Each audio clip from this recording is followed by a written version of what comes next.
Hey guys, it's me Andrew, and today the video is about how to do the shock absorbers on your GMC motorhome.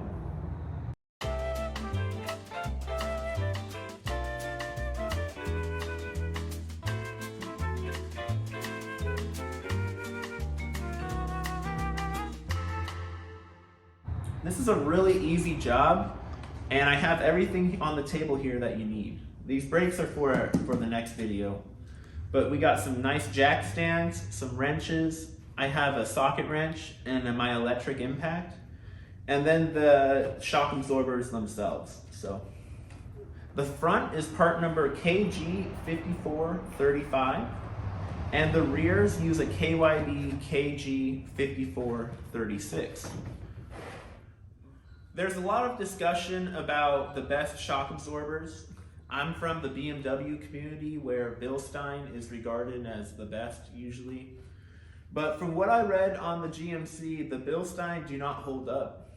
The KYB have the best kind of feedback, and they're also the cheapest. You can get all of these for about 45 to 50 bucks each if you shop around. So the rears actually come with new hardware. When you open it up, there's a little baggie here with some new nuts, bolts, and lock washers. And then the shock itself comes with this tie strap on it. You want to leave that on because when you go to install it, it makes your life a lot easier. I'll show you now how to get the rears going. So take this bolt and put it through. And inside the hardware kit, you have some washers and some split lock washers. You always put the washer first. Flip it over. You always want to put the washer first and then your split lock washer, because that split lock washer, when you compress it, it actually pushes back against the nut, and that's what keeps it from loosening. It's kind of like a nylock. We'll zip that down in a second. These other ones here are held on the actual bogie arm.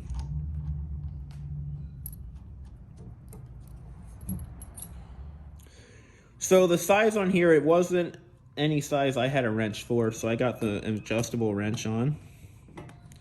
Just slide that on, and the top is a 3/4 size nut, so you can just zip it down. Perfect. Now we're ready to install it. Now the impact gun makes this a lot easier, but all you need to do is reach behind there and put a wrench on the back and loosen up the front.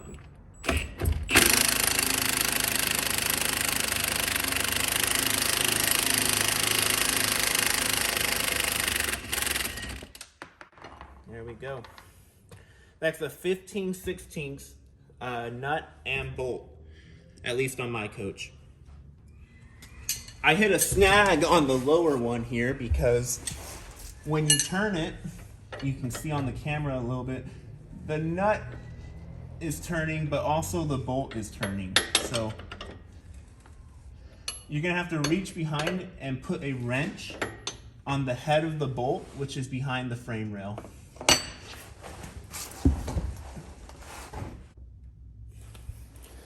With both nuts and bolts loose, you can lift it up to take the tension off and remove the hardware. And be quick with the shock because it's going to rise up on its own.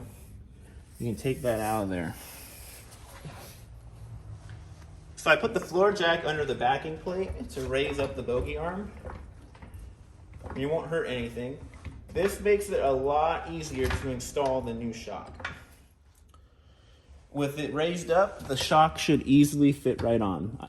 You can hook the top part, and then the lower, you can adjust the jack up or down to hit the perfect length to make that slide on easily.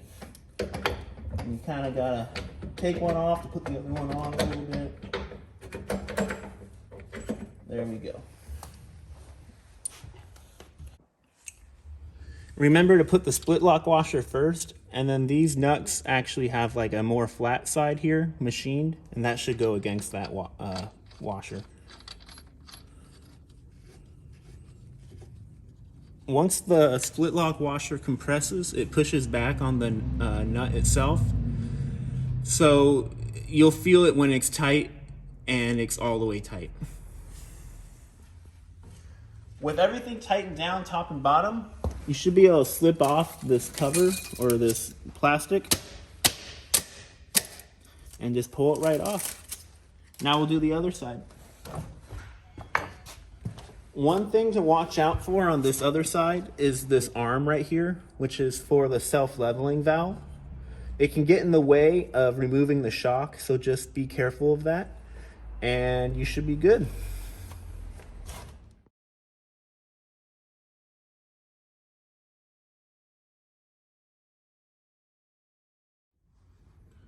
So just to recap here, the only two sizes on here are a 15/16 and a 7/8. You're probably going to need a wrench that size and a socket that size. Some of these require both. So I'm gonna grab the floor jack and make this easy on the removal. Now I removed the front shocks prior to making this video, but it's really easy. You just wanna make sure that you use the floor jack to balance the load so that the shock absorber comes out easily. So you put the bolt through, and then the washer goes underneath the nut. And I got new nuts at the hardware store that are a type C crimp nut. It's a lock nut that does not use a nylon insert. I'm gonna jack up the lower control arm on the lower control arm ball joint. You can just put the floor jack right underneath the nut and come on up. And you can see on camera that the shock is going to get aligned, and then it'll go together super easily.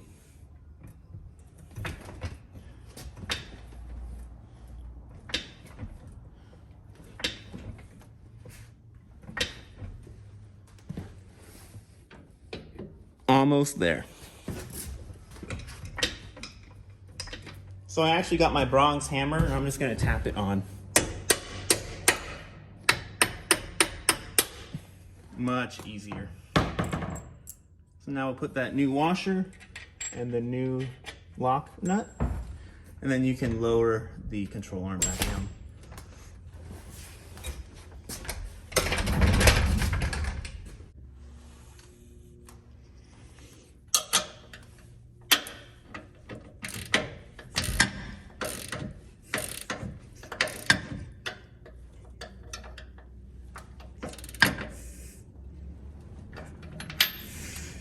The bottom one, just zip it down.